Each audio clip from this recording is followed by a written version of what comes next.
Բարերեկո հորիզոնը շարունակում է աշխատանքը։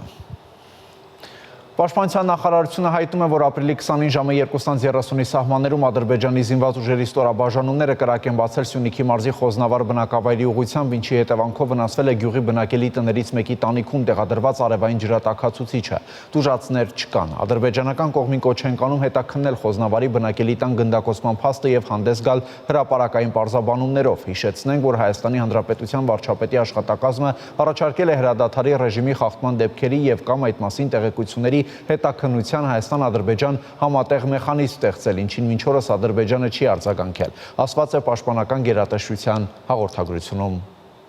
Վարչապետ Նիկոլ Փաշինյանն ընդունել է Եվրոպայում անվտանգության եւ համագործակցության կազմակերպության գլխավոր քարտուղար Ֆերիդուն Սինիրլիօղլուին, ով Հայաստանում է գտնվում տարածաշրջանային այցի շրջանակում։ Հանդիպմանը Ֆերիդուն Սինիրլիօղլուն նշել է, որ Հարավային Կովկասի տարածաշրջանը ԵԱՀԿ-ի համար ունի ռազմավարական նշանակություն եւ կառույցը շարունակելու է նպաստել խաղաղության օրակարգի առաջմղմանը։ ԵԱՀԿ գլխավոր քարտուղարը ողջունել է այդ ուղղությամբ ներդրվող ջանքերը տարածաշրջանային խաղաղության եւ կայունության ապահովման նպատակով։ Այս համատեքստում զրուցակիցները Հայաստանի եւ Ադրբեջանի միջև խաղաղության համաձայնագրի հնարավորինս շուտ ստորագրման հույս են հայտնել։ Վարչապետ Փաշինյանն անդրադարձել է խաղաղության համաձայնագիրը ստորագրելու գործընթացում Հայաստանի դիրքորոշումներին, շեշտելով, որ խաղաղության օրակարգ Հայաստանի կառավարության առաջնահերթությունն է։ Իր հերթին ԵԱՀԿ գլխավոր քարտուղարը նշել է, որ տարածաշրջանում խաղաղության հասնելու մեծ հնարավորություններ կան եւ պետք է դրանք իրացնել։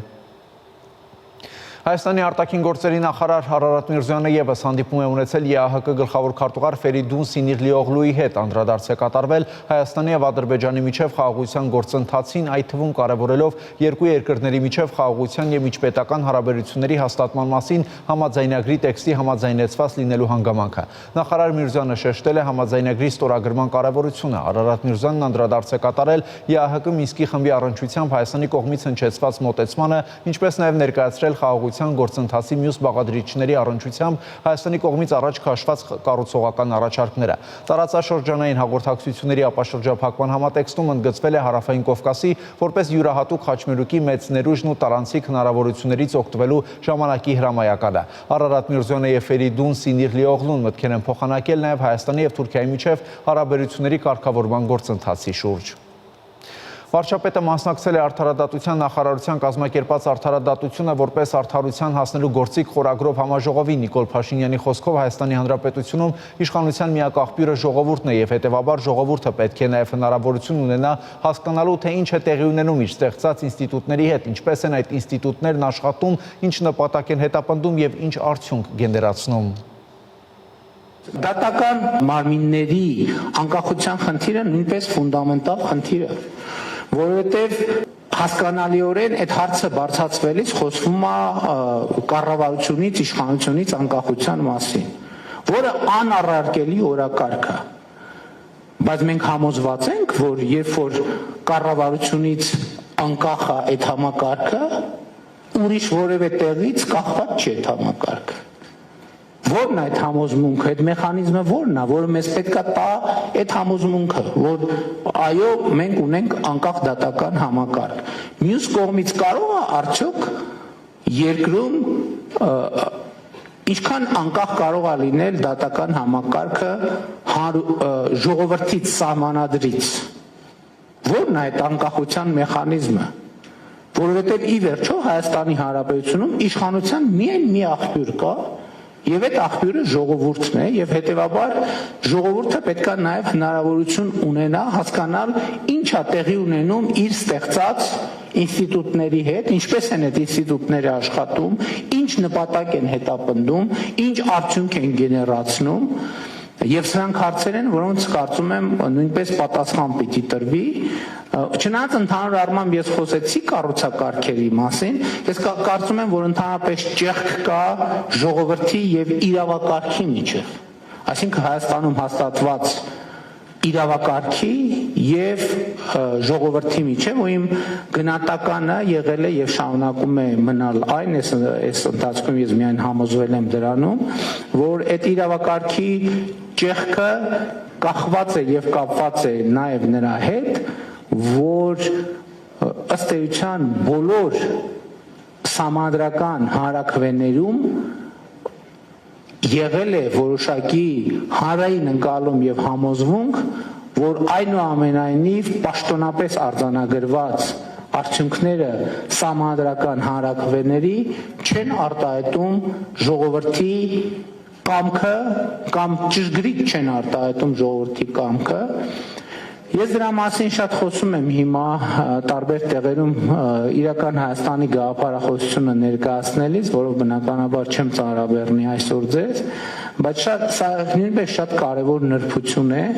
եւ ես այստեղ ֆունդամենտալ խորը խնդիր եմ տեսնում նաեւ նրանում, որ ժողովրդի եւ իրավակարգի երկրում հաստատված իրավակարգի մեջ օրգանական կապի խնդիր ունենք մենք։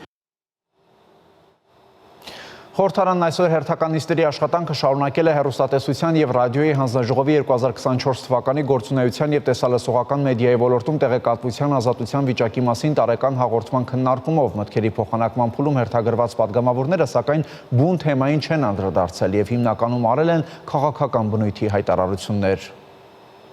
Ելույթները, որ գրեթե կապ չունեին բուն թեմայից, ստացվեցին շատ սուր падգամավորների խոսքում կային քննադատություններ ու փոխադարձ մեղադրանքներ։ Վահագն Ալեքսանյանը անդրադարձավ ատելության խոսքին, նշելով, որ լրատվական տերորը հասել է նոր բարձունքի։ Ատելության խոսքի գեներացիան ընդդիմադիր լրատվականներով պատմական մաքսիմումի վրա է հասել։ Նմանատիպ մակարդակի եղել է ենթադրում եմ մեկ էլ 1999 թվականին հոկտեմբերի 27-ից առաջ, երբ դաշնակցական ու մերձ դաշնակցական մամուլը ամեն կերպ ցեխոտում էր ու ատելություն էր տարածում Վազգեն Սարգսյանի նկատմամբ,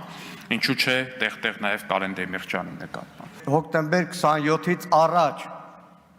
ո՞ր մամուլն էր Վազգեն Սարգսյանի դեմ արշավանում։ Էտով ասეთ։ Գլուխդ պատով տվեցի։ Գլուխդ պատով տվել ես դու։ Այլևս մի մցրու, լսի, եթե ձեր ամեն սուտ խոսալու ժամանակ ասեի գլուխդ պատով տված նախադասությունը գլուխ չէր մնա։ 90-ականներին, երբ որ Ղարաբաղում հայկական կողմը տարածքային ձեռքբերումներ էր գրանցում, այդ նույն դաշնակցությունը Երևանի փողոցներում միտինգներ էր անում այսօրերի նման եւ պահանջում էր այն ժամանակվա իշխանության հրաժարականը եւ այն ժամանակվա իշխանությանն էր ասում Դավաճան։ Բա այդ երբ որ Թուրքիայի նախագահը գալիս էր Հայաստան-Թուրքիա ֆուտբոլային խաղը նայելու, այդ ցեղասպանությունը ուրացողներ, խեյք ծիծեռնակաբերդի լույսերը անջատում։ Այ Արարատը ուրացողներ, ինչի եք հավաքականի մարզաշապիկից Արարատի պատկերը հանում։ Բայց սա դուք եք արել ձեր իշխանության ժամանակ, բա ուրացել եք, խեք ուրացել։ Քաղաքացիական պայմանագիր խմբակցության ղեկավարը շարունակելով խոսքը սկսեց թվարկել 90-ականների վերջերին եւ 2000-ականների սկզբներին տեղի ունեցած քաղաքական սպանությունների, ապա հոկտեմբերի 27-ի զոհերի անունները։ Քաղաքական քանիած սպանություններ եք իրականացրել։ Գլխատել եք պետությունը, դուք այսօր եկել խոսում եք պետականության ամրապնդումից,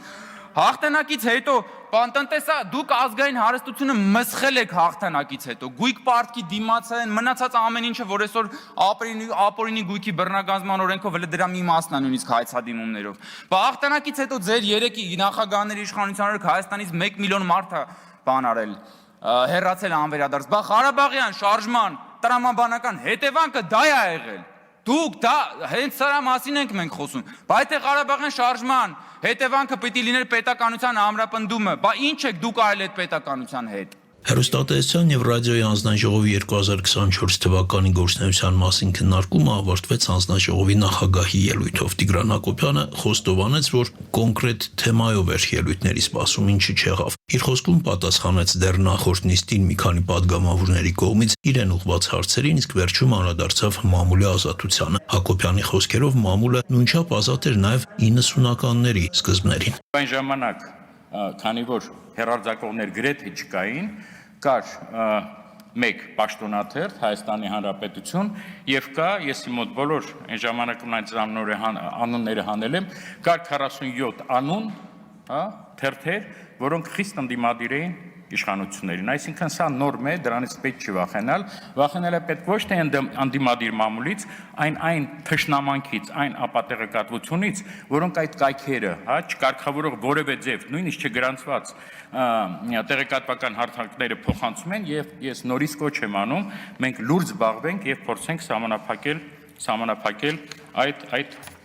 այլ բառ չեմ գտնում հայտարարությունը։ Տիգրան Հակոբյանի ելույթից հետո կարճ ընդմիջում եղավ, ապա խորհրդարանը արտահերթ նիստ սկսեց։ Օրակարգում հարկային օրենսգրքում լրացումների նախագիծն էր, որի կարգավորման առարկան եկամտային հարկի տարեկան հաշվարկների հայտարարագրերի ներկայացման ժամկետների սահմանման հետ կապված հարաբերություններն են։ Նախագիծը, որով առաջարկվում է հայտարարագրերի ներկայացման ժամկետը մայիսի 1-ից տեղափոխել նոյեմբերի 1, ներկայացրեց տնտեսական հարցերի մշտական հանձնաժողովի նախագահի տեղակալ Բաբկեն Թունյանը։ Հայաստան խմբակցության падգամավոր Թադևոս Ավետիսյանն էլ հետաքրքրվեց, թե որքան քաղաքացի է մինչև հիմա հայտարարագիր ներկայացրել, ենթադրելով, որ այդ թիվը փոքր է։ Դա է երևի թե չէ պատճառը, որ հայտարարագրեր չեն ներկայացրել ըստ էության հիմնական մասը եւ դուք ժամկետը երկարացնում եք։ Ուրեմն ոչ թե երկարացնում ենք նրա համար, որ չեն ներկայացրել,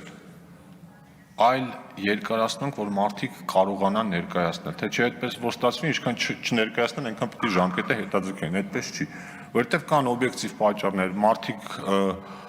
նույնականացման քարտեր չեն կարողացել ստանալ, հազար մի ուրիշ հանգամանքներ կան։ Ազգային ժողովի որոշմամբ այս նախագիծը քննարկվում է հատուկ ընթացակարգով։ Երկրորդ ընթերցմամբ քննարկումը տեղի կունենա այն առաջին ընթերցմամբ ընդունելուց հետո 24 ժամվա ընթացքում։ Արտակ Հովհաննիսյան, Հորիզոն։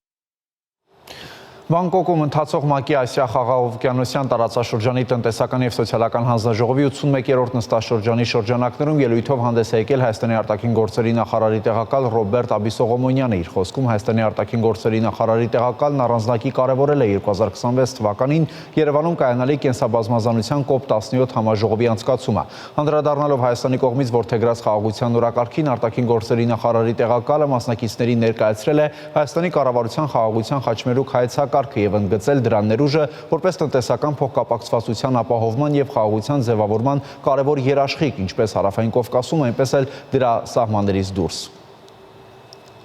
Ավարտվեց Հորիզոնի այս թողարկումը, կարճատև դադար, որից հետո կվերադառնանք նոր տեղեկատվությամբ։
Սուրբ Զատկի տոնակատարությունները Երուսաղեմում տհաճ իրադարձություններով են ուղեկցվել։ Աստծո հարության տաճարում միջադեպ է տեղի ունեցել հայ հավատացյալների եւ իսրայելցի ոստիկանների միջև։ Թեմայի շուրջ կզրուցենք Արտյոմ Երկանյանի հետ։ Արտյոմ, ինչ միջադեպի մասին է խոսքը։ Դեպքը տեղի էր ունեցել ապրիլի 19-ին Զատկին նախորդող ավագ շաբաթ օրը,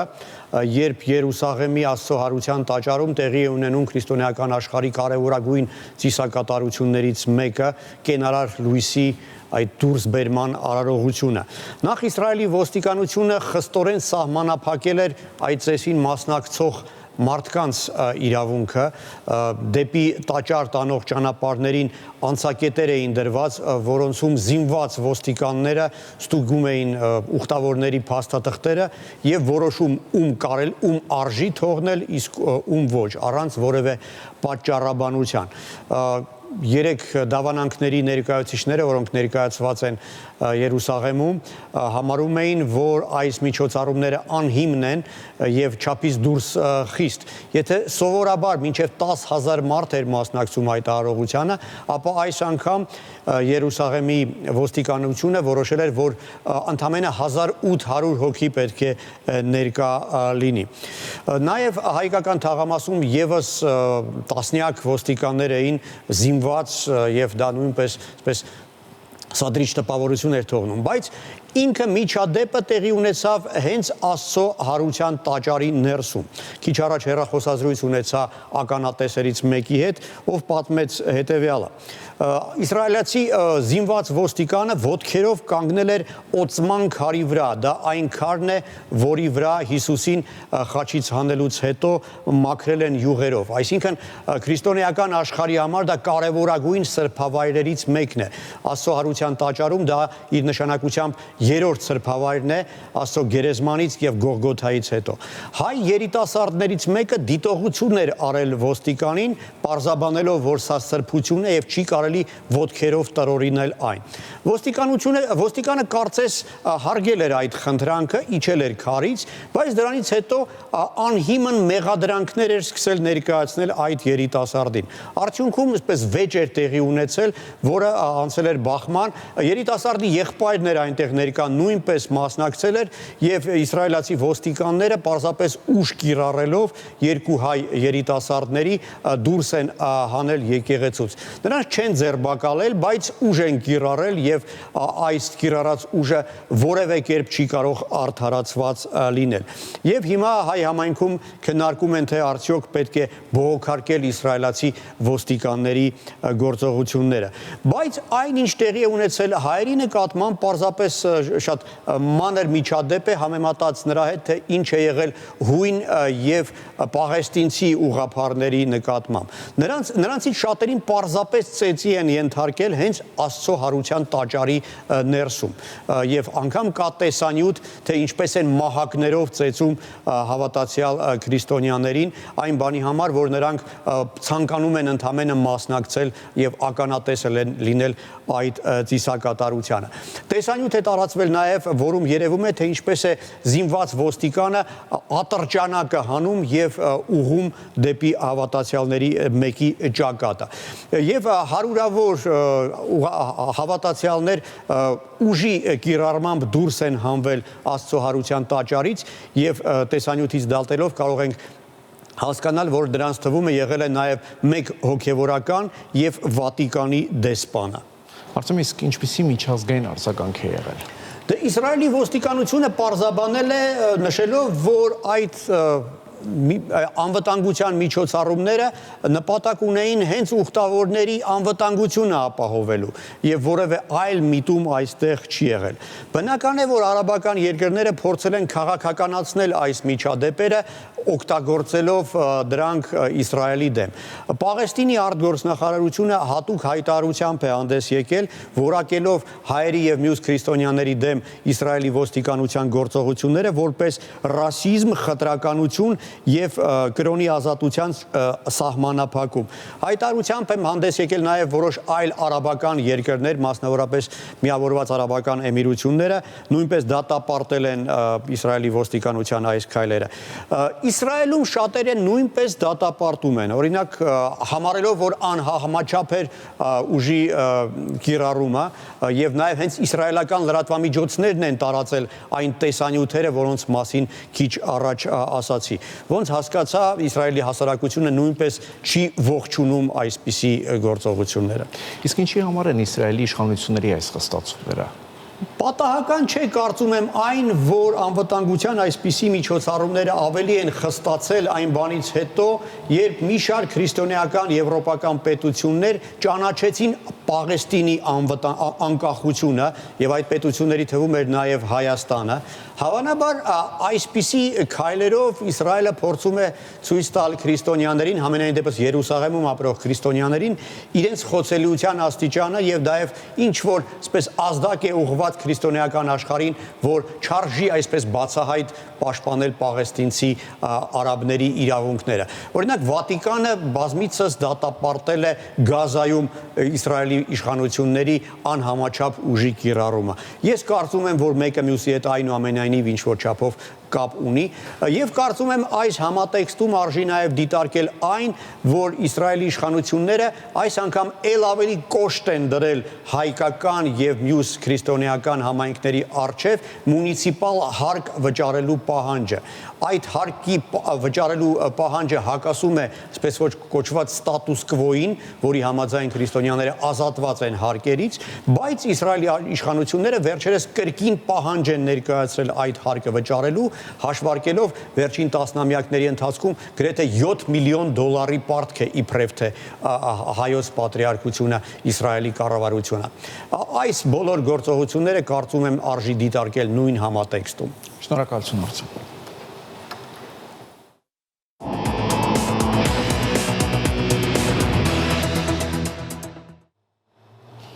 Իսկ թողարկման այս հատվածում ծանոթացեք միջազգային լրահոսից առանձնացված կարևոր թեմաներին։ Գիշերն այսպես կոչված Զատկի զինադադարի ավարտից հետո Ռուսաստանը հրթիռներով ու անօդաչու սարքերով հարձակվել է Ուկրաինայի վրա, ինչպես նաև հրթիռային հարված է հասցրել Նիկոլաևի շրջանին, հայտնել է Ուկրաինայի զինված ուժերը։ Չնայած Սուրբ Զատկի կապակցությամբ հրադադարի հայտարարությանը, Ռուսաստանն ու Ուկրաինան երեք շարունակել են միմյանց մեղադրել խաղաղ բնակավայրերին հարվածներ հասցնելու մեջ։ Նշվում է, որ Ուկրաինայի զինված ուժերի հարձակումների հետևանքով խաղաղ բնակչության շրջանում կան զոհեր եւ վիրավորներ։ Երեք Կրեմլը հայտարարել է, որ Ռուսաստանի նախագահը որոշել է չերկարաձգել Սուրբ Հարության տոնի առթիվ հայտարարված հրադադարը։ Իր հերթին Վլադիմիր Զելենսկին առաջարկել է 30 օրով զերծ մնալ քաղաքացիական ենթակառուցվածքների վրա հեռահար անօդաչու թռչող սարքերի եւ հրթիռների հարվածներից։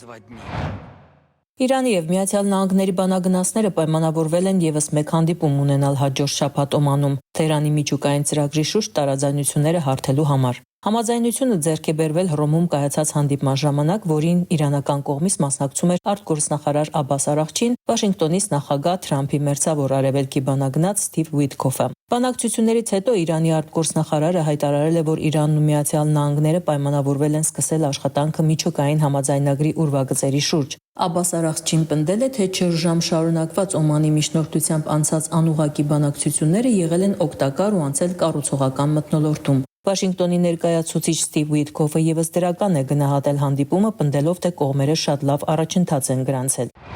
Իսրայելը մտադիր է մեծացնել ռազմական ճնշումը պաղեստինյան արմատական համաշարժման վրա, Գազայի հատվածում պատանդների ազատ արձակման համաձայնագրից հրաժարվելու պատճառով։ Այս մասին ժողովրդին ուղղված հեռուստաուղերձում հայտարարել է հրեական պետության վարչապետ Բենյամին Նեթանյահուն։ Նա ասել է, որ շաբաթվա վերջին Համասը կրկին մեժել է առաջարկը, որը կարող էր հանգեցնել Գազայում գտնվող դեռևս կենդանի պատանդների կեսի ազատմանը եւ զոհվածների մարմինների վերադարձին։ Նա ընդգծել է, որ Իսրայելը թույլ չի տա, որ Համասը անկլավում մնա իշխանության եւ շարունակի պատերազմը այնքան ժամանակ, քանի դեռ չի հաղթել։ ԱՄՆ պաշտպանության նախարար Փիթ Հեքսեթը քննարկել է Եմենում հութիների դիրքերին հարվածելու ծրագրերը, սիգնալում իր կնոջ եղբոր եւ անձնական փաստաբանի հետ։ Այս մասին հայտնում են մի շարք լրատվամիջոցներ։ Տեղեկությունը հաստատել են CNN-ը եւ Reuters-ը։ Ըստ հրապարակման Հեքսետը պաշտպանություն թիմ Huddle կոչվող խումբը ստեղծել է հունվարին նախքան պաշտպանության նախարար դառնալը։ Բացի Հեքսետի կնոջից եւ եղբորից խմբում ընդգրկված է եղել մոտ 10 հոգի նրա շրջապատից։ Հեքսետը Սիգնալի զրուցարանում կիսվել է տեղեկություններով, ինչպիսիք են Եմենի հութիներին թիրախավորվող F-18 Hornet-C թռիչքների ժամանակացույցը։ Պենտագոնի ղեկավարի եղբայրը աշխատում է պաշտպանության նախարարությունում, սակայն նրա կինը Fox News-ի նախկին պրոդյուսեր Ջենիֆեր Հեքսետը ռազմական պաշտոնյա չէ։ Ավելի ուշ Associated Press լրատվական գործակալության ուղղված հայտարարության մեջ Սպիտակ տան մամուլի քարտուղարի տեղակալ Աննա Քելին հերքել է Սիգնալի զրուցարանում պաշտպանության նախարարի կողմից տարածած տեղեկատվությունը։ Ամերիկայի Միացյալ Նահանգների նախագահ Դոնալդ Թրամփի վարչակազմը պատրաստել է հրամանի նախագիծ, որը ենթադրում է ԱՄՆ պետդեպարտամենտի արմատական վերակազմավորում։ Այս քայլի նպատակն է նվազեցնել խարդախությունն ու չարաշահումը, ասվում է փաստաթղթում։ Նախագիծը ենթադրում է բազմաթիվ տարածաշրջանային բյուրոների վերացում եւ 4 կորպուսների ստեղծում՝ Եվրասիական, Մերձավոր Արևելյան, Լատինաամերիկյան եւ Հնդխաղաղ օվկիանոսյան։ Բացի այդ, առաջարկվում է փակել ժողովրդավարության եւ մարդու իրավունքների, փախստականների եւ միգրացիայի, ինչպես նաեւ միջազգային կազմակերպությունների հետ համագործակցության հարցերով զբաղվող բյուրոները։ Մահացել է Հռոմի Պապ Ֆրանցիսկոսը, այս մասին հայտնում է Reuters-ը վկայակոչելով Վատիկանին։ Սիրելի եղբայրներ եւ քույրեր, խորհրդավոր պետք է տեղեկացնեմ մեր Սուրբ Հայր Ֆրանցիսկոսի մահվան մասին։ Վատիկանի հեռուստաալիքի եթերում հայտարարել է կարդինալ Քևին Ֆարելը, նշելով, որ այսօր առավոտյան ժամը 7:35-ին Հռոմի Պապ Ֆրանցիսկոսը վերադարձավ հորտուն։ Հիշեցնենք, Ֆրանցիսկոս Պապը 88 տարեկան էր։ Վերջերս Պոնտիֆիկոսը երկար ժամանակ անցկացրել է հռոմեական հիվանդանոցում, որտեղ նա հոսպիտալացվել էր կրկնակի թոքաբորբով։ Ալաղալաչյան, Հորիզոն։ Վարչապետ Նիկոլ Փաշինյանը ցավակցել է Հռոմի Պապ Ֆրանցիսկոսի մահվան կապակցությամբ, խորապես վշտացած եմ Հռոմի Պապ Ֆրանցիսկոսի մահվան կապակցությամբ, նորին սրբությունը բացառիկ առաջնորդություն դրսևորեց արդար եւ խաղաղ աշխարհի կերտման գործում, ինչը երբեք չի մոռացվի։ Իմ խորին ցավակցությունն եմ հայտնում ողջ աշխարհի հավատացյալներին այս մեծ կորստի համար, X-ի իր էջում գրել է վարչապետը։ Երևանում նախորդ տարի 20,000-ից ավելի ծառ է տնկվել, գործակարգավարական խորհրդակցությանը վստահեցրել են, որ մինչև մայիսի վերջ այդ թիվը կմոտենա 25,000-ի, մանրամասները ռեպորտաժում։ Երևանի մետրոպոլիտենում շարունակվում է ենթակառուցվածքների փուլային արդիականացումը։ Սասունցի Դավիթ կայարանում ավարտվել են շարժասանդուղքների փոխարինման աշխատանքները։ Զեկուցվեց, որ նոր շարժասանդուղքները գործարկվել են եւ արդեն սպասարկում են ուղևորներին։ Խնդրեի նայեք էկրանների վրա տեղադրված է։ Եվ դրանից հետո արդեն անցել ենք հիմա արդեն իմ հրամանով Զորավար Անդրանիկ կայարանի ապամոնտաժման աշխատանքներն սկսվել, երև մի քանի ամսում էլ դա կվերջացնենք։ Շաբաթ օրը Նոր-Նորքի 5-րդ զանգվածի եկեղեցու հարակից տարածքում Դավիթ Բեկի հարակից տարածքում քաղաքապետարանը մոտ 6 հեկտարի վրա իրականացրել է ծառատնկման աշխատանքներ, տնկել մոտ 1300 ծառ ու 200 մշտադալար թուփ։ Այդ տարածքում արդեն իսկ իրականացվել էին շինբարեկարգման աշխատանքները, շատ գեղեցիկ կասկադներ կառուցվել, շատրվաններ էին կառուցվել, այդ տարածքը ամբողջապես ռոռոկման համակարգով հագեցած է եւ այդ հատվածում շատ շուտով մենք տեսնելու ենք շատ գեղեցիկ եւ կանաչ տարածք։ Երևանի քաղաքապետը կանաչապատում եւ շրջակա միջավայրի պահպանություն ՀՕԱԿ-ի տնօրենին խնդրեց մանրամասներ ներկայացնել ծառատունկի աշխատանքներից։ Բեգոյանի խոսքով այս տարվա 4 ամիսների ընթացքում ռոռոկման համակարգերի անցկացման տեմպերը մոտենում են 10 կիլոմետրի, իսկ տարվա պլանը 25 կիլոմետրն է։ Մոտ 700 ծառ այս շաբաթվա մեջ մի նոր անտառային գոտի ենք ստեղծում, պաշտպանիչ գոտի, ինչպես խոստացել էինք, Երևանի մուտքերից մեկի մոտ, դա աշտարակից Երևան մտնող ավտոճանապարհի հարող, այսպես եթե կարող եմ ասել, լանջերն են, եւ դրան գումարած ունեցել ենք մի քանի 100 ծառի ծառատուն, կարծում եմ մինչև ամռանը մենք ունենանք մոտավորապես 3-ից 4,000 ծառատպատեսակների տունկ։ Սրան գումարած Երևան քաղաքը ձեռք է բերել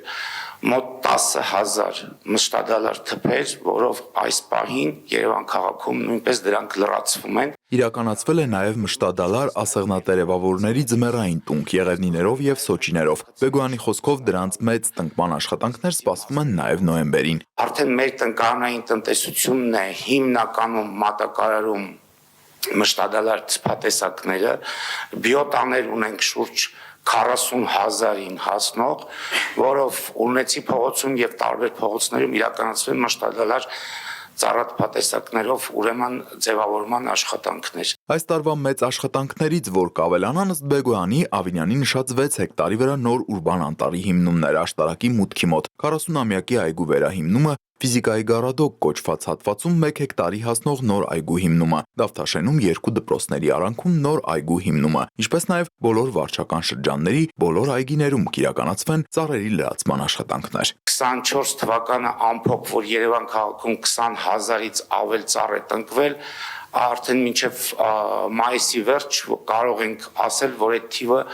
կմոտենա 25,000-ին։ Բեգոյանը նաև անդրադարձավ կենտրոն վարչական շրջանում 35 հեկտարի վրա պլանավորվող ծառատունկին։ Այն մեկնարկելու է կենդանաբանական այգուց եւ avարտվելու է Գայի պողոտայում։ Զուգահեռ խորքային ջրերի որոնման աշխատանքներ են կատարվում։ Եկեք կընտրենք նաև մի փողոց, որտեղ որ ծիրանենիների, այսպես ասած, ալեան կունենանք։ Պարոն քաղաքապետ, անհամեստ կհնչի, բայց դեկորատիվ, հատկապես դեկորատիվ ծառատեսակների մասով ստեղծված տնկարանը տնկարանից Հայաստանի Հանրապետությունում գոյություն չունի։ Անհամեստ հնչեց, պարոն Բեգոյան։ Տիգրան Հովակիմյան, Հորիզոն։ Գազպրոմ Արմենիա ընկերությունը հայտնում է, որ ապրիլի 22-ին եւ 23-ին գազամատակարարման պլանային դադարեցում է նախատեսվում Դիլիջանի որոշ հասցեներում, Կողբ, Բերթավան բնակավայրերում։ Գազպրոմ Արմենիա ընկերությունը տեղեկացնում է, որ պլանային աշխատանքներ իրականացնելու նպատակով ապրիլի 22-ին ժամը 10:30-ից մինչև ժամը 14-ը կդադարեցվի Տավուշի մարզի Դիլիջան քաղաքի Շահումյան, Հովսեփյան, Գայի փողոցների գազասպառողների Մոնթե Մելքոնյանի անվան ռազմական վարժարանի, Գոժգազ ՍՊ-ի ԱԳԼՃԿ-ի նոյեմբերյան համայնքի Կողբ բնակավայրի ուսումնարան թաղամասի գազասպառողների գազամատակարարումը։ Ապրիլի 23-ին ժամը 10:30-ից մինչև ժամը 16-ը կդադարեցվի Դիլիջան քաղաքի ուսանողական Օրջոնիկիձեի, Հակոբյանյան փողոցների Միասնիկյան առաջին նրբանցքի գազասպառողների Հ եւ Տ Հակոբյաններ ՍՊ-ի նոյեմբերյան համայնքի Բերթավան բնակավայրի գազասպառողների գազամատակարարումը։ Ընկերությունը հայցում է գազասպառողների ներողամտությունը եւ խնդրում պահպանել անվտանգության պահանջները։ Գազամատակարարման դադարեցումների մասին տեղեկատվություն ստանալու համար բաժանորդագրվեք Գազպրոմ Արմենիա ընկերության Տելեգրամի ալիքին։ Այսքանը կհանդիպենք ժամը 22-ին Հորիզոնի գլխավոր թողարկմանը առայժմ։